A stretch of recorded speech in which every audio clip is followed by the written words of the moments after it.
Have you ever noticed that, like, when something happens, your brain just, like, jumps to a conclusion? Yeah, definitely. Uh, it's like our minds are wired to react, like right away. Right. It's automatic, but, like, sometimes maybe that first thought isn't the most helpful or accurate, you know? That's exactly the idea behind what we can call the first thought fallacy. It's this idea that our initial reaction isn't always the best one. I like that, the first thought fallacy. So today we're doing a deep dive on this whole idea of first thoughts and, well, second thoughts too. Yeah, because it turns out those second thoughts, they're really where the magic happens. I've been looking into this content creator gal, Gאיה, Carmel, and she had this really interesting take on this. Oh, yeah, I saw that too. She was talking about this concept from a personal development podcast, I think it was. Right, and it really resonated with me. So our mission today is to really get a grip on how we can consciously choose that second thought. And see how that can totally shift our perspective, Yeah, totally. And not just our perspective, but also how we feel about things, how we act, and, ultimately whether we reach our goals. So first, let's break down this whole first thought thing.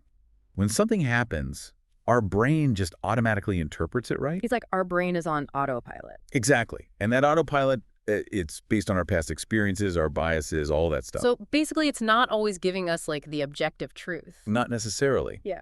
But the good news is we have a choice when it comes to that second thought. So we might not be able to control that initial knee-jerk reaction, but we can choose what comes after. And that's where we take back control. Okay, so to illustrate this, let's use the example that Gal shared. It's something that I think a lot of people can relate to. So picture this. You're talking to a friend, and they yawn. Oh, yeah, I've been there. And that first thought that pops into your head is like, oh, man, I'm so boring, though. Right, it's easy to take it personally. Totally. But what if, instead of going down that rabbit hole, we choose a different second thought? Like maybe they didn't get enough sleep last night.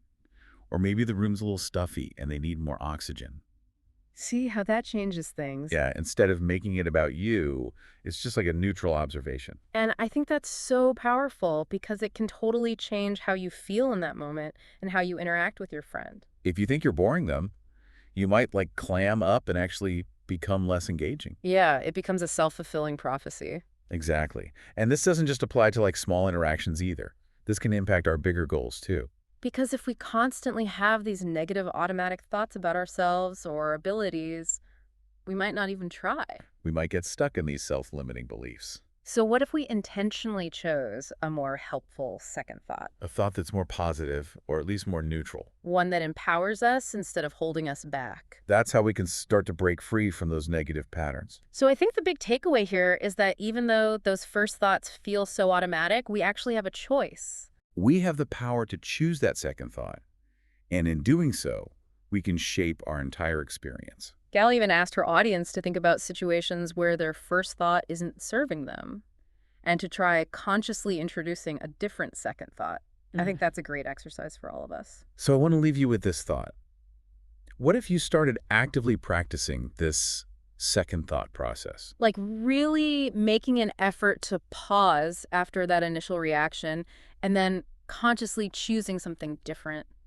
What could that do for your life? How could it change your perspective, your relationships, your goals? It's pretty amazing to think about the possibilities when we take control of our second thoughts. It really is. So keep that in mind, and until next time, keep choosing those empowering second thoughts. Absolutely. Thanks for joining us for this deep dive. Yeah, this is a good one. See you next time. See ya.